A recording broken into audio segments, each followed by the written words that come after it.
Assalamualaikum warahmatullahi wabarakatuh. Hai teman-teman, selamat pagi Bu Seli. Sebagai pengajar kami Bahasa Indonesia, di sini kami akan mempresentasikan hasil dari pembuatan teks editorial kami dari kelompok 11. Sebelumnya, kami akan memperkenalkan diri kami masing-masing. Nama saya Indana Zulfa, absen 12, dan teman saya Muhammad Aditya Pramudita, absen 16, dan teman saya satu lagi Sarif Al-Husain Dipoyono, absen 32. Silahkan disimak baik-baik ya videonya. Nah, sebelumnya saya akan menjelaskan terlebih dahulu tentang apa sih teks editorial itu. Jadi, teks editorial bisa disebut juga sebagai tajuk rencana, yang merupakan teks berisi pendapat seseorang mengenai suatu isu atau masalah yang sedang hangat di masyarakat.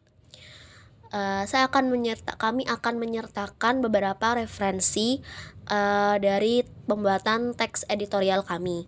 Jadi kami mengambil judul RIP Demokrasi Indonesia, yang artinya matinya demokrasi di negara kita, yaitu Indonesia. Untuk slide pertama ini ada gambar tentang cuitan masyarakat di Twitter. RIP Demokrasi menjadi topik hangat di sosial media Twitter dengan total 18.000 cuitan lebih. Para masyarakat, atau bisa kita sebut sebagai netizen, ini bersama-sama meluapkan kekecewaan karena berita-berita kecurangan pada pemilu tahun ini 2024. Bahkan para netizen di sosmed ini membuat meme batu nisan yang bertuliskan Demokrasi Indonesia, yang lahir pada tanggal 21 bulan 5 tahun 1998. Namun saat sudah gugur karena kekuasaan. Untuk yang slide kedua ini referensi tentang film dokumenter Dirty Vote. Jadi, film ini merupakan sebuah tontonan yang berisi pengungkapan yang memperalat kekuasaan untuk memenangkan pemilu dan merusak tatanan demokrasi di Indonesia. Film ini diisi oleh 3 pakar hukum tata negara, yaitu Zainal Arifin Mohtar, Bivitri Susantri, dan Ferry Amsari. Menurut Ketua Dewan Pers, Nini Rahayu, bahwa materi yang disampaikan dalam film ini adalah fakta pengadilan, rekam peristiwa dalam rangkaian Pilpres yang analisis akademis. Bahkan menurut Profesor Mas Duki, pakar ilmu komunikasi, menilai bahwa tuduhan yang dilontarkan tim paslon nomor urut 2 adalah fitnah dan propaganda. Seharusnya jika mereka berstatement seperti itu, lawanlah dengan film dokumenter juga atau narasi berbasis bukti faktual yang sama. Jangan hanya kata-kata bahwa film ini adalah fitnah. Harus ditunjukkan dengan mereka membuat film dengan perlawanan gitu. Selanjutnya ada slide ketiga, referensi tentang Presiden Jokowi yang melakukan sebuah kampanye yang mendukung salah satu paslon di pemilu tahun ini. Saat ditanya media sosial tentang apakah Presiden boleh berkampanye dan memihak, Presiden Jokowi menjawab boleh. Memang dinyatakan dalam pasal 299 Undang-Undang Dasar tentang Presiden yang boleh berkampanye. Namun perlu dilihat pada pasal 282 Undang-Undang Pemilu ditegaskan bahwa pejabat negara, pejabat struktural, pejabat fungsional dalam jabatan negeri, serta kepala desa dilarang membuat keputusan atau tindakan yang menguntungkan atau merugikan salah satu peserta pemilu. Tertuang juga pada pasal 283 Undang-Undang bahwa orang yang terkait dalam pasal 282 tersebut tidak boleh mengadakan kegiatan yang mengarah pada keberpihakan, yang meliputi salah satunya pemberian barang. Nah, kita sekarang melihat mundur pada kegiatan Presiden yang bagi-bagi sembako jelang pemilu. Dan ia turun langsung pada kegiatan tersebut, dan perlu dipertanyakan, mengapa hal itu bisa terjadi? Anggaran juga yang dikeluarkan pada bansos itu naik 20 triliun dari 2023. Dan juga bansos ini terkesan terburu-buru yang dibagikan sebelum pemilu 2024. Padahal rencananya akan pada 3 bulan pertama, itu akan dibagikan pada Februari 2024. Bahkan keterpihakan itu bisa dilihat dari beras. Ada beberapa video dari TikTok yang saya lihat itu ada beberapa beras Bulog untuk rakyat miskin itu tercantum gambar paslon 02. itu bahkan menurut saya tuh sudah melanggar kode etik politik gitu ya. Jadi kayak dalam berpolitik itu etika adalah nomor satu tetap. Terakhir tentang referensi yang akan kami tampilkan mengenai teks editorial ini.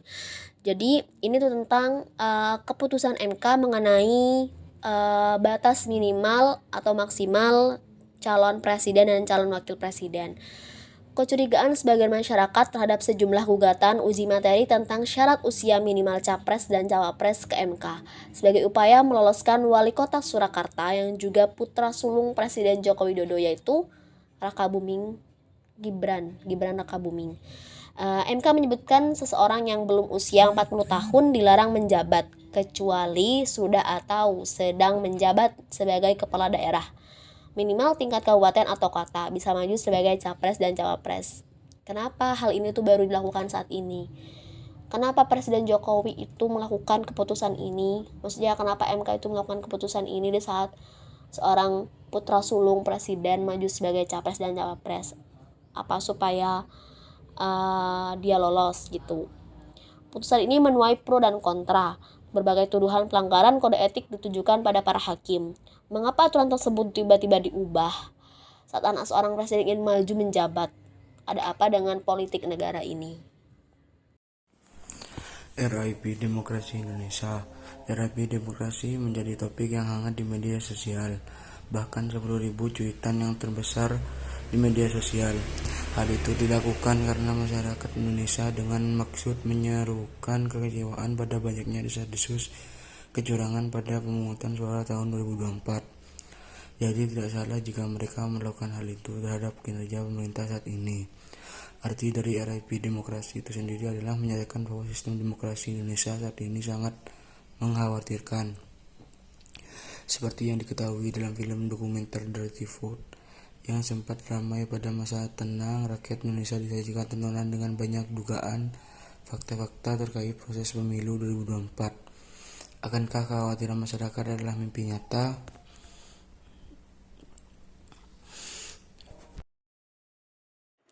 Direktur Eksekutif Setara Astuti Halili Hasan menilai bahwa pemilu bukan alat elit untuk berpolitik dan bukan juga sebagai ajang untuk melanggengkan kekuasaan sebagai sesuatu yang relevan.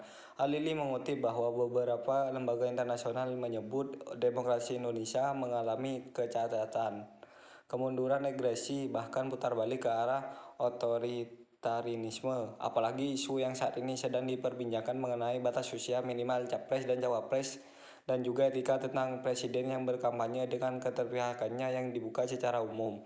Karena dalam pemilu ada moral dan etika yang harus dijunjung tinggi.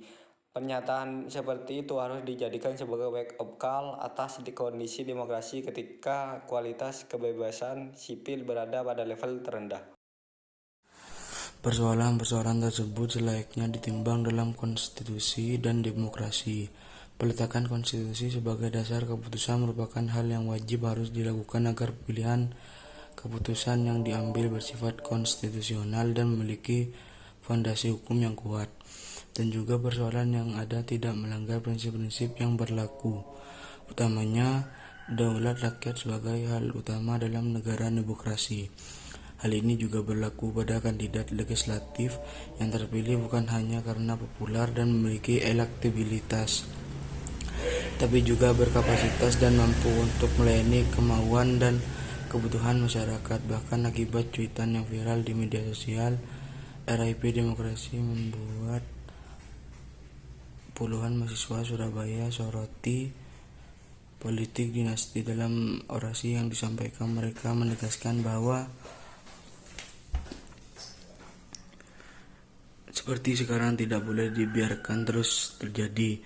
Faktanya pun mengatakan bahwa Indonesia sudah mengalami demokratisasi selama 25 tahun. Namun pada masa pemerintahan Jokowi, Indonesia mengalami penurunan demokrasi. Kekuasaan di pemerintah harus dikontrol dan diawasi oleh publik juga. Diungkapkan bahwa demokrasi Indonesia saat ini tidak mencapai skala 0,5.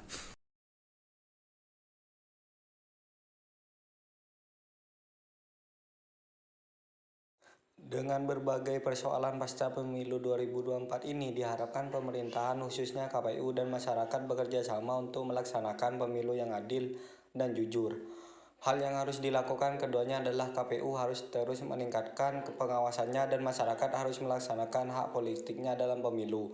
Tahun 2024 akan menjadi pemilu ke-6 di era pasca reformasi yang dijalankan secara langsung oleh rakyat. Pemilu 2024 ini diproyeksikan sebagai momentum untuk menuntaskan transisi demokrasi Pancasila menuju demokrasi yang matang di seluruh lapisan politik nasional. Mungkin itu saja presentasi atau penjelasan yang dapat kami sampaikan. Kurang lebihnya kami mohon maaf. Wassalamualaikum warahmatullahi wabarakatuh.